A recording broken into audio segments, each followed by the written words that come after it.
When I first signed for Palace, I got abuse in the changing room. It was just an accepted thing to do that.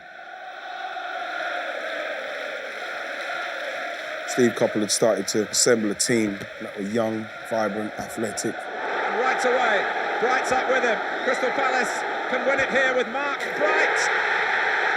It's a great finish. And there's a lot of tension of the older players at the time.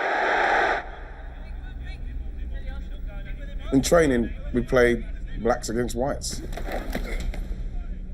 People are flying in, it would flare up.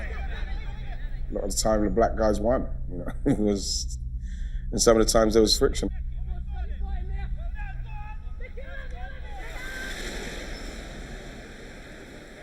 Well, good morning to all of you. Welcome to Crystal Palace. The Crystal Palace chairman was Ron Noades. We do intend to be a force and to be looked on, not just as somebody on the coattails of Arsenal and Spurs, but we expect to be South London's equivalent, and that's our target. There's a documentary where he compared black and white players.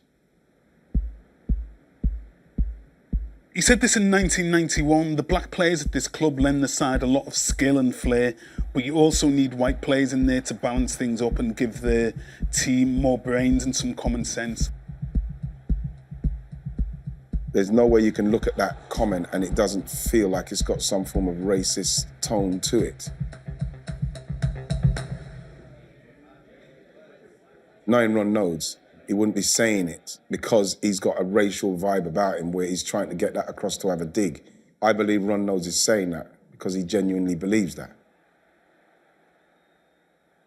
It's the idea that black players are fit for playing but not fit for leading. Natural athletes, but intellectually inferior. Black players had a submissive way about them.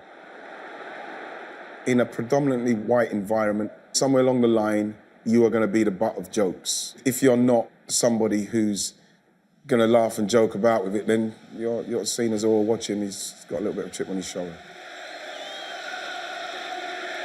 And of course, black players had the skill set to be leaders. It's just I don't think that they had the opportunity to come forward.